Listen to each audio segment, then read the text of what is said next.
সংস্কারের সওয়াল, বিএমএস এর মঞ্চে চিকনি চমেলি, বিধায়কের উপস্থিতিতে নাচের ভিডিও ঘিরে বিতর্ক। বাংলার সংস্কৃতি ও কৃষ্টি রক্ষার প্রশ্নে বারবার সরব বিজেপি, অথচ সেই দলের বিধায়কের উপস্থিতিতে বিএমএস এর কার্যালয় উদ্বোধনের মঞ্চে চিকনি চমেলি গানের সঙ্গে নাচের ভিডিও প্রকাশ্যে আসতেই শুরু হয়েছে বিতর্ক। 16ই আগস্ট ডিপিএল টাউনশিপে বিএমএস এর নতুন কার্যালয়ের উদ্বোধন করেন দুর্গাপুর পশ্চিমের বিধায়ক লক্ষণ ঘড়ুই। উদ্বোধনের পরই শুরু হয় সাংস্কৃতিক অনুষ্ঠান। সেই অনুষ্ঠানের ভিডিও সামাজিক মাধ্যমে ছড়িয়ে পড়তেই বিজেপির সংস্কৃতি রক্ষার অবস্থান নিয়ে প্রশ্ন তুলেছে বিরোধীরা। দুর্গাপুর থেকে বিধানচন্দ্র গাঙ্গুলির রিপোর্ট, বিগ নিউজ বাংলা।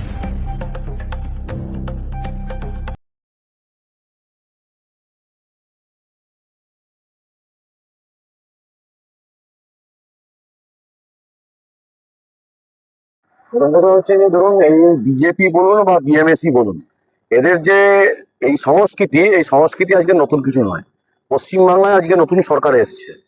এর আগে পশ্চিমবাংলার বাইরে যে সমস্ত রাজ্যে এই সরকার আছে, এই সমস্ত বিজেপি এবং বিএমএস এর নেতাদের মদের বোতল এবং সেই সমস্ত রুমে কারা কারা থাকছে এবং তাদেরকে নিয়ে যে কি আনন্দ উপভোগ করছে, এটা আমরা জানি।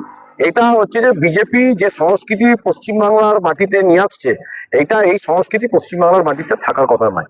যে মাটিতে রবীন্দ্রনাথ, নজরুল, বিবেকানন্দ, যে রাজ্যের মাটিতে আমাদের হচ্ছে যে বিদ্যাসাগরের জন্ম, সেই মাটিতে এই ধরনের অশ্লীল নাচ এবং অশ্লীল গান বিএমএস এর নেতারা তাদের কার্যালয় উদ্বোধনের নামে করছেন, এটা হচ্ছে যে সুস্থ সংস্কৃতির বাতাবরণ নয় বলে আমরা মনে করি। এই অপসংস্কৃতিকে আমদানি করছে কিন্তু বিজেপি। এবং গোটা কয়েকদিন আগেও দুর্গাপুর গভর্নমেন্ট কলেজেও একই ঘটনা আমরা দেখেছি। শওকাত মাচ্চোর ঘটনা, এই যে মাচ্চোরের ঘটনা, এবং আমি দেখেছি যে বিজেপির এক নেতা তিনিও বলেছেন যে হচ্ছে সিপিএম এটাকে হচ্ছে যে সমর্থন করছে। সিপিএম এই চোরেদের সমর্থন করছে না, বিজেপি এই চোরেদেরকে, তৃণমূলের চোরেদেরকে বিজেপি তারা দলে ঢোকাচ্ছে, আবার হচ্ছে যে সিপিএম এর নামে দোষ দিচ্ছে।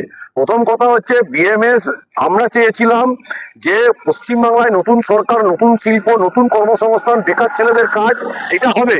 তার বদলে এই ধরনের অপসংস্কৃতি, এই ধরনের হচ্ছে যে উন্মাদনা, এই ধরনের অশ্লীল ভঙ্গি যা হচ্ছে যে দুর্গাপুরে নিয়ে আসছে, আমরা এর তীব্র প্রতিবাদ করছি। সুস্থ সংস্কৃতি ফিরে আসুক এবং যারা সংস্কৃতি জগতের মানুষ তারাও প্রতিবাদে নামুক। এইটা কখনো পশ্চিমবাংলা এবং দুর্গাপুর শহরে কাম্য নয়।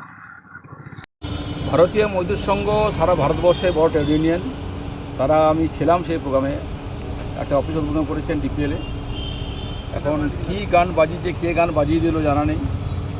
এই গানটাকে কেন্দ্র করে সিপিএম ওদের পায়ের তলায় মাটি নেই, তারা কোনো কাজ নেই। 35 বছর ধরে বাংলাকে লুট করেছে, বাংলাকে ধ্বংসাত্মক রাজনীতি করেছে, গেটে গেটে যে পরে ভেঙে দেওয়া, গুঁড়ি দেওয়া করেছে, কারখানা তালা মেরে দিয়েছে, ইন্ডাস্ট্রি পালিয়ে গেছে।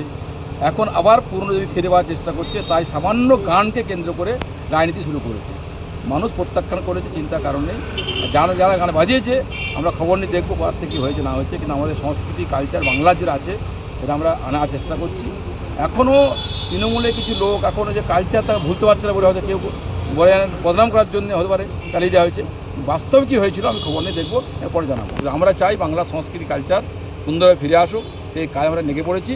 মানুষ সাথ দিচ্ছে। আগামী দিনে বাংলার এই সংস্কৃতি কালচার পরিবর্তন করে বাংলাকে আমরা সমৃদ্ধ জায়গায় নিয়ে যাবো, সোনার বাংলা গড়বো। আর সোনার বাংলা গড়তে সবার মানুষকে এগিয়ে আসতে হবে, সবার সাহায্য করতে হবে। এই নোংরামি করে কিছু লাভ নেই। 16 তারিখ আমাদের কার্যালয় অফিস উদ্বোধন ছিল। সেই অনুষ্ঠান যে স্টেজ ছিল, সেই স্টেজে সন্ধ্যাবেলায় একটা কালচারাল প্রোগ্রাম হয়। সেই প্রোগ্রামটা কলোনিবাসীদের অনুরোধেই এটা হয়। তো এই একটা গানকে নিয়ে এই কুরুচিকর যে মন্তব্য, এটার কোনো মানেই হয় না। এবং যারা এটাকে কুরুচিকর বলে আখ্যায়িত করছেন বামফ্রন্ট থেকে, তো ওনাদের যে নিজ মানসিকতা, এই নিজ মানসিকতার পরিচয় ওনারাই দিচ্ছেন। এই জন্য ওরা 0 থেকে 1-এ এসেছে। ভবিষ্যতে এই দলটাই শেষ হয়ে যাবে। আপনার নাম? নিমাই চন্দ্র কর্মকার, ভারতীয় মজদুর সংঘ সাধারণ সম্পাদক।